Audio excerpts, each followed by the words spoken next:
जिस पार्टी के जिस पार्टी के जिस पार्टी के जिस सर जिस पार्टी के कंट्रोल में अपने ये 3-4 बंदे नहीं है, उस पार्टी पे क्या असर इस हमारा ऑनलाइन मुंह खुलवाएंगे लोगों को, मतलब क्या बताएं और क्या मतलब करें सर? अर्शद साहब, ये आपको लगता नहीं कि पार्टी की तरफ से किसी किस्म की कोई एक चाल चली गई है या इनको फ्रंट पे रखा गया है एक बयानिया बनाने के लिए, या वो बयानिया जो इमरान खान बनाने की कोशिश करता है उसको कैप्चर करने के लिए या उसको एक साइड लाइन पे लगाने के लिए इनको यूज़ किया जा रहा है? मुस्तफ़ा नवाज खोकर हो, शाहिद खान अब्बासी हो, ये अपनी पार्टी के बड़े लॉयल लोग हैं। मिफ्ता इस्माइल का तो हम भी नहीं कह सकते क्योंकि वो बेचारे बहुत ज़्यादा दुखी हैं इस वक्त। तो शाहिद खान अब्बासी और मुस्तफ़ा नवाज खोकर, आप इनके बारे में ऐसी राय आप रख सकते हैं कि ये पार्टी के साथ किसी किस्म की कोई हैंकी पेंकी कर सकते हैं?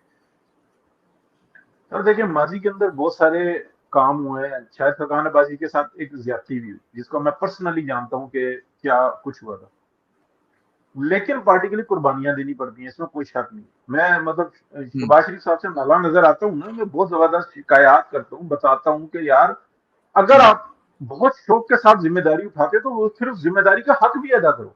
इस वक्त पाकिस्तान में सियासी आग लगी हुई है। आप स्कूल के बच्चों के पास जाके बैठे नजर आते हो, आप ऑफिस में 18-18 घंटे काम करते नजर आ रहे हो, आप भागदौड़ करते नजर आ रहे हो, आपको IMF जो है ना वो टफ टाइम दे रहा है।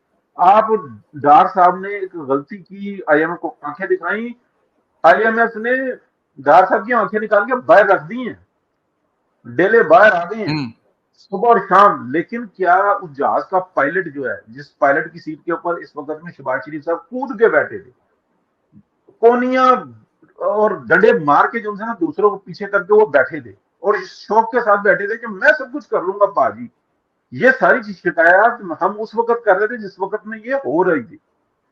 तो मेरी एजेंसी है ना, मैं ये समझता हूँ कि यार इस वक्त में हर काम जो है ना चंद एक लोगों पर छोड़ना ये ज्यादती है। और ये अगर हमें ये फाइट करनी है, इस पाकिस्तान को गर्दाब से निकालना है, तो मियां नवाज शरीफ का वापस आना, लेकिन तरीके के साथ। मैं आपको कुछ तारीखी वाकयात बताना चाहूंगा। मियां मोहम्मद नवाज शरीफ मरीम नवाज के साथ वापस आ रहे थे, लाहौर फुल चार्ज था, पूरा पाकिस्तान फुल चार्ज था, और हम लोग मुसलसल सोशल मीडिया पे ये कह रहे थे कि जाओ और एयरपोर्ट की ऐसी तैसी फेर के रख। और जब ये मैसेज जाएगा पूरी दुनिया के अंदर, फ्लाइट्स नहीं आएंगी और एक पूरा पाकिस्तान के अंदर मोमेंटम चेंज हो जाएगा, किसी का कोई जानी या माली नुकसान ना हो। लेकिन एयरपोर्ट पे पहुंच के वो कौन शख्स था जो नहर वाला पुल क्रॉस ना कर सका, जो लेकर जुलूस को इधर उधर ही घूमता रहा? ये हमारे सामने मौजूद है। मरियम नवाज का गिरफ्तार होना मियां मोहम्मद नवाज शरीफ के सामने, उस वक्त में शहबाज शरीफ साहब वहां पे मौजूद थे, क्या कर रहे थे?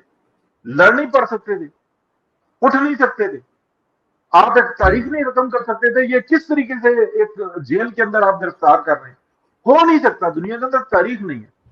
फिर आप बात करते हैं ना कि जब नैब कोर्ट के अंदर मियां मोहम्मद नवाज शरीफ थे और प्लेटलेट्स डाउन हुए थे, सर मैं उस डॉक्टर से बात कर चुका हूं जिसने उस बोर्ड के अंदर से मियां नवाज शरीफ को कहा था कि किसी भी लम्हे ये खबर आ सकती है कि मियां साहब गए।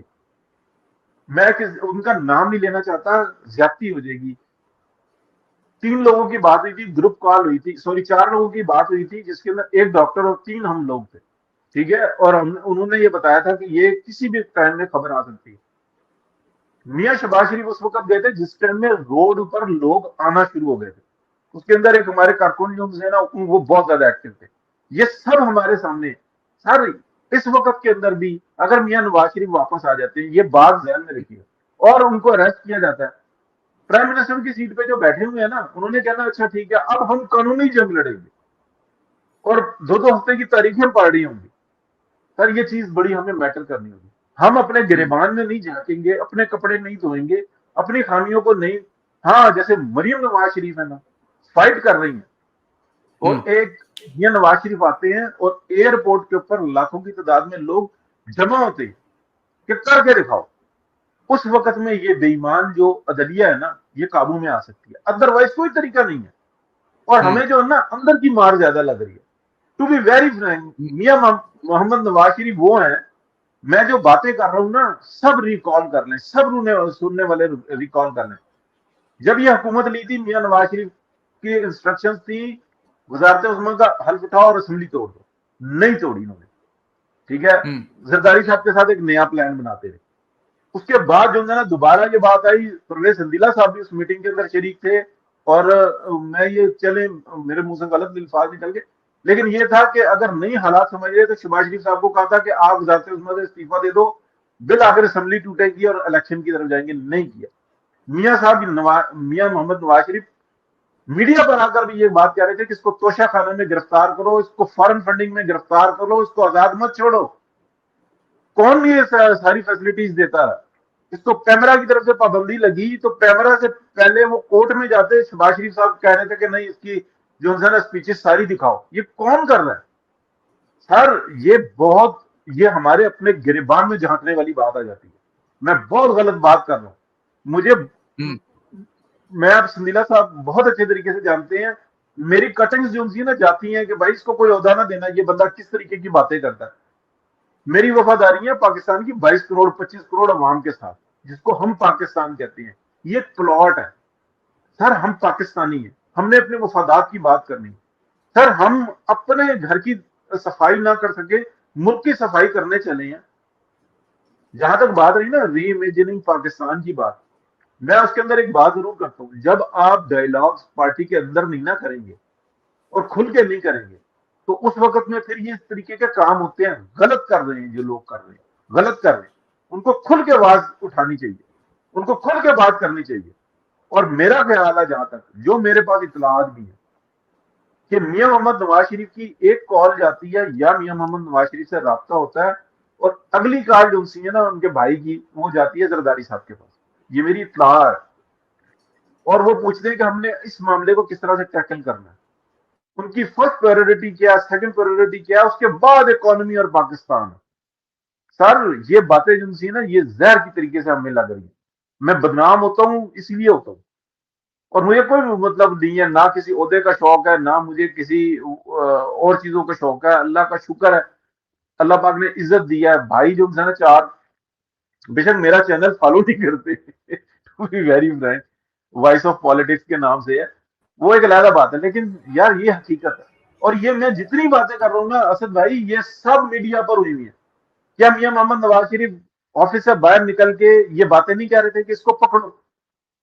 क्या हो रहा है? इसीलिए वो वापस आ रहे हैं आज, और हर शख्स कह रहा है उनकी जरूरत है, लेकिन मरियम नवाज के अलावा उनके लिए मैदान में कोई नहीं। इसलिए मैं मरियम नवाज को शुरू से जो था ना लाइक करता हूँ। या तो बहुत शुरू में था, जब वो इंटर हुई थी तो मैं कहता था शहबाज शरीफ साहब को का ये हक बनता है, लेकिन जब देखा वो तो मियां नवाज शरीफ के मतलब साथ खड़ा होना क्या, ये तो किसी और तरफ जा रहे हैं। और जो लेगेसी है उसको टो किया मरियम नवाज शरीफ ने। फिर मैं मरियम नवाज के साथ खड़ा हूं कि यार ये तो पाकिस्तान की बात कर रही है। ये तो कहती है 20-25 हजार रुपए कमाने वाला शख्स वो गुजारा कैसे करेगा।